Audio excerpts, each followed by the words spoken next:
ZGR presents your top 5. This time, we're talking about our top 5 games we're excited for in 2019. Before we jump into this top 5, we want to remind you that this is just our opinion and is by no means fact. These are just the games we personally are excited about for 2019. If you disagree or agree, let us know on Twitter at Zero's Game Room and at Zero's Gaming Room on Facebook. Now, let's jump into this top 5. Number 5. Number 5, Anthem. Anthem is one of those games that I'm scared, but also really hyped to see being released. It's an online multiplayer action role-playing game being developed by BioWare and published by Electronic Arts. Which, should be fun coming from a big company, but it's EA and everything about that should be a red warning flag. Some people are calling it the Destiny reboot, but to me it looks way more interesting, with classes matching how the robot suits are, or the Javelin exosuits as they're called. A short example would be the Colossus, which is big, powerful, tanky, but moves kinda slow, which matches that playstyle. There are 4 classes to choose from, so I can't wait to play it, and seeing how Battlefield 1 is doing in sales, they need Anthem to be a banger. The release date is February 22nd. Back in September, we got the announcement that Isabelle would be joining the coveted Super Smash Bros. Ultimate, but shortly after, we got to see Tom Nook working at his desk, and it was revealed to us that a new Animal Crossing title would be heading to the Nintendo Switch. The last Animal Crossing game we had was New Leaf, which was back on the 3DS in 2013. Animal Crossing is really either hit or miss with most people. It's a game for the longest time I thought was completely boring and utterly pointless. Boy, was I wrong when I finally gave it a shot with Animal Crossing New Leaf on 3DS. Since then, I've learned to appreciate the art of Animal Crossing, the daily activities, talking to neighbors in your village, catching bugs and fish, designing my house, paying off loans, shopping, visiting the village of friends and local or online play. Even holidays are celebrated in Animal Crossing. The amount of things you can do is honestly amazing. It's definitely a game you can pick up and play and just relax with. Oh, and the music is just so soothing. Unfortunately, we don't have a set release date or a name, but allegedly, it's set to come out in 2019. I'm definitely excited to see what Nintendo gives us on the Switch experience of Animal Crossing. Number 4. Number 4, Mortal Kombat 11. Mortal Kombat 11 is one of the games we talked about previously for a hot minute during the Video Games Awards episodes. Like I said before, I'm hyped for its release because I've always liked the Mortal Kombat franchise. I think it's going in the right direction using time, which will probably introduce different dimensions or worlds and maybe new characters, but there's also an evil Raiden, which is cool. But I hope there isn't another hashtag DLC gate with Mortal Kombat 11, since you need a pre-order to get Shao Kahn. And before, with Mortal Kombat 10, you had to get Goro with being a pre-order exclusive, but he was already in the game files and made a lot of people angry. But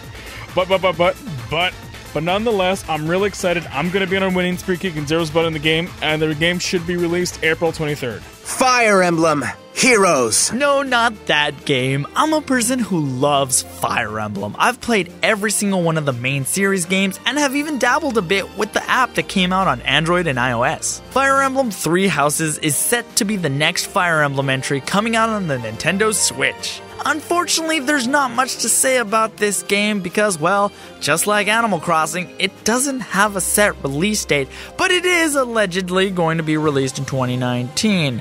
I'm sure once the year kicks off, Nintendo will drop a direct on us, and we'll get to see a bit more of this game.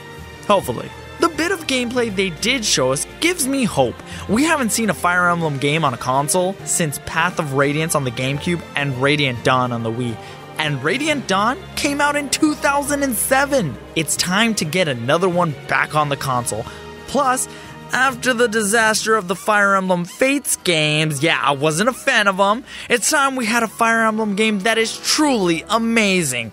That's why Fire Emblem Three Houses is my number 4 pick of games I'm looking forward to in 2019. Number 3. Total War 3 Kingdoms. I'm a big fan of the Total War franchise, and you don't even understand. I put countless hours back in my childhood playing Total War Rome all the time. But after that, I developed a love-hate relationship with the franchise, since Medieval and Rome 2 really took a lot of that magic away from me since it wasn't fun, and with Rome 2 taking 10 steps backwards from the original game. Rome 2 was so buggy at launch that if you buy the game right now at the Steam store, there are so many mods to make the game actually play without crashing. I regret skipping out on Warhammer 1 and 2 due to not having enough money or time to invest back into the franchise, but those both games were loved by many fans and critics, so I'm willing to give Three Kingdoms a shot. The release date is somewhere in 2019.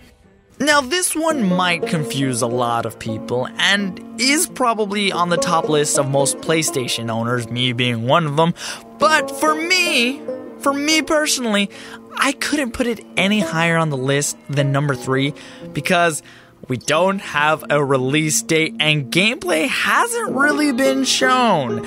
I'm talking about The Last of Us 2. By now you're seeing a bit of a trend, but these first 3 games are set to be out in 2019. As of this recording, there haven't been any news of delays, but it can happen as the year goes by. The first Last of Us on PS3, which was then ported to PS4, was in my opinion a masterpiece. And it was actually the first game I played on the PS4. Shocker, I know. The ending left us with way too many questions, and the DLC that followed just kind of intrigued us more, as we got to play as Ellie. During the E3 conference of 2018, we got to hear a lot about the game, and we even got a trailer.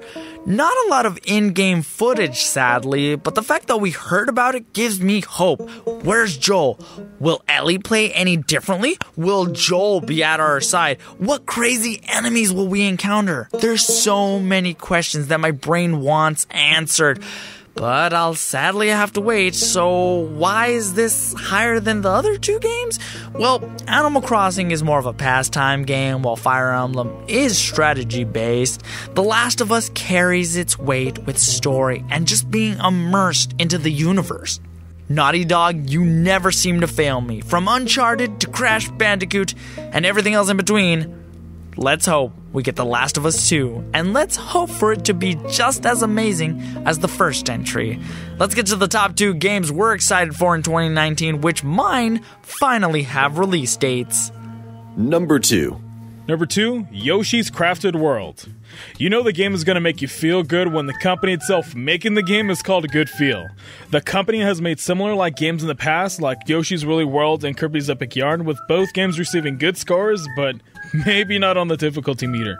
I'm a sucker for the cutesy art style of this game, and seeing the release gameplay from the Nintendo Treehouse channel has really sold me 10 times more than I already was from buying the game. Plus, it has happy music for the happy feels, so the game is going to be released in the second quarter of 2019. In the past couple years, we have seen loads of remakes and remasters of games, but a majority of them have been done by Nintendo. Well, at this year's E3, Sony decided to create a remake of an old classic, Resident Evil 2. I go way back with Resident Evil, from the first 2 games, the masterpiece that is Resident Evil 4, and I actually thoroughly enjoyed Resident Evil 5. Now granted, I played that game online with a buddy of mine, and we went through the whole game together, so that might change my perception just a little bit, but I definitely enjoyed it. Oh, and we don't talk about Resident Evil 6, okay? That just didn't happen. We pretend that just never existed. Resident Evil 7, though, you did well. Resident Evil 2 was the first time we got our hands on Leon Kennedy. That game, while archaic nowadays, was a classic you had to own on the PS1. I mean, who wouldn't want a survival horror game in a chaotic city hoarding with zombies? It's just you and your survival skills. I'm excited to see what they do with this game. Hopefully we don't have tank controls and more controls like Resident Evil 4. Even though the PS4 port of that game was kind of iffy. This is their time to make it better and show us what they can do. Use those controls from Resident Evil 5. Make this game great, Sony. Resident Evil 2 Remake is set to release January 25th, 2019 for PlayStation 4, Xbox One, and even PC for you PC enthusiasts. I'm looking at you, Onpread. On to number 1. Here's ZGR's number 1. Number 1, The Outer Worlds. We mentioned this game again in our previous episode talking about the Video Games Awards, and it's a new single-player, first-person RPG sci-fi game. It's the same company that made the original Fallout and Fallout New Vegas. It has quirky humor, along with interesting characters in the background, and I really can't do this game justice describing it. It just looks amazing. It has good humor, interesting characters, and I think this company is going to know how to do this game justice. In 2018, we had great single-player games, so it's going to be interesting how this game will play out in 2019. Have you ever played a game that you just fell madly in love with and you knew it would be one of your favorite series? From colorful characters, wild but amazing story, and it took 13 years before they released the 3rd installment? Well, Kingdom Hearts 3 did just that. Now, I know they've released games since Kingdom Hearts 2 because, well, duh, I played them, but we all have been wanting Kingdom Hearts 3, and it's finally a thing! This past year, we got loads of trailers. Actually, in my opinion, too many, to the point where I stopped watching them because I didn't want anything else spoiled for me. Remember back in 2013 when we got the teaser trailer, the one where it ended with the Heartless? Yeah, that was 5 years ago. It's okay though, it's finally a thing and it is less than a month away from our grasps. I've played every Kingdom Hearts game and we even have the collections on PS4. It's time now to dive into the 3rd and probably the last installment. I love Kingdom Hearts, the entire series. Who knew that Disney would mix so well with Square Enix characters from the Final Fantasy games? It just works so well. The combat is so fluid and amazing, and from what I've seen in trailers, they amped up the combat tenfold. This has been a long time coming, and that's why Kingdom Hearts 3 is my number 1 game that I'm hyped for in 2019. KH3 is set to be released also on January 25th, 2019, but only for PS4 and Xbox One. Sorry, PC enthusiasts. That wraps up our top 5 games we're excited for or hyped for in 2019. Now, 2017 was crazy good for video games, and 2018 was a solid year too. 2019, we're ready for you. If you disagree with us, let us know. Email us at zerosgameroom@gmail.com or hit us up on Twitter at zerosgameroom. For now, thank you for checking out ZGR. Enjoy the holidays and the new year. But for now, this episode of ZGR and Top 5 is officially closed.